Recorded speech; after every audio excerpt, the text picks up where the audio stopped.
The haunting of the crawlspace. It started on a cold October night.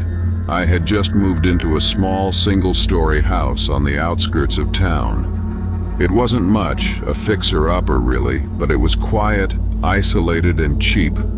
Perfect for someone like me who needed space to think, away from the chaos of the city. The house came with a few quirks, though. The front door creaked loudly whenever it was opened. The pipes groaned every time I turned on the water, and there was this strange little door in the hallway closet, a crawl space that led under the house. The realtor had warned me that pests sometimes got in, so I made a mental note to seal it off. But for the first night, I just wanted to settle in and relax. The wind howled outside as I unpacked boxes in the living room. The occasional creak of the house settling didn't bother me at first. It was old, after all. But then I heard something that made me stop. It wasn't just a random creak. It was rhythmic, deliberate, like footsteps coming from the ceiling. I looked up, my heart pounding. The attic. Of course it had to be the attic. I told myself it was probably just an animal. Maybe a raccoon or a squirrel had gotten in.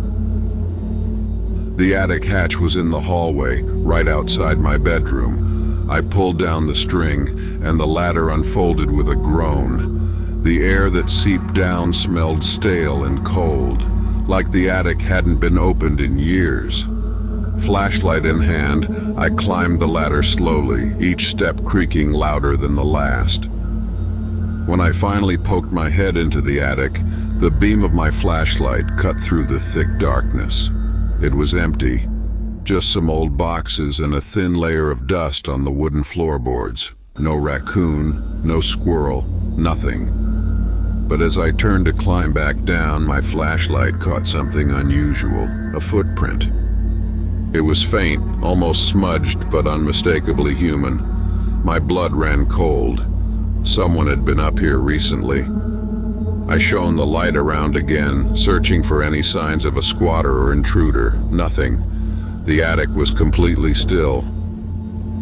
I climbed down, locked all the doors and windows, and convinced myself it was an old print left by a repairman or the previous owner.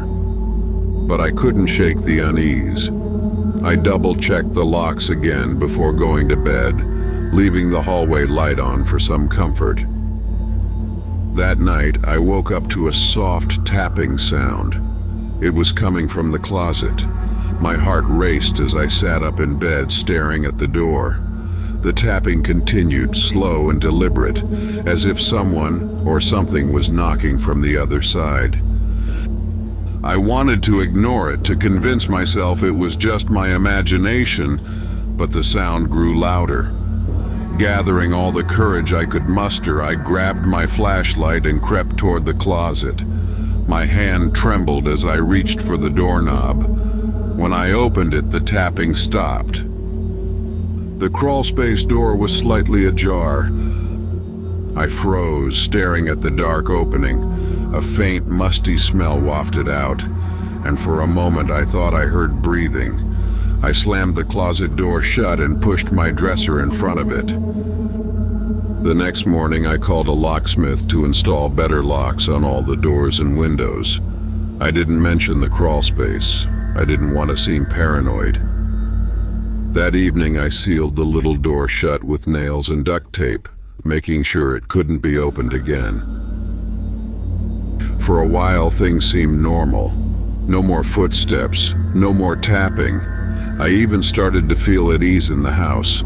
But one night, about a week later, I woke up to the sound of muffled whispers. It was faint, almost like a radio playing in another room, but the tone was urgent, frantic. I sat up in bed, my chest tightening as I strained to listen. The whispers were coming from under the floor. I bolted out of bed and turned on every light in the house. My first instinct was to leave, but my car keys were in the closet, the same closet with the crawl space. I had no choice. Grabbing a hammer from the toolbox, I moved the dresser aside and opened the closet door. The crawl space door was wide open. Inside, the small tunnel stretched into the darkness, the faint smell of damp earth and decay filling the air. My keys were right where I'd left them, hanging on a hook inside the closet. I grabbed them and turned to leave, but then I heard it, a low, guttural laugh echoing from deep within the crawl space. I didn't look back. I ran out of the house, jumped in my car, and didn't stop driving until I reached a motel on the other side of town. I called the police and explained everything, but when they searched the house, they found no one. The crawl space was empty, the door still sealed shut. I never went back to that house. I sold it as quickly as I could, taking a huge loss just to be rid of it. But sometimes, late at night, I wake up to the faint sound of tapping, and I wonder if it followed me,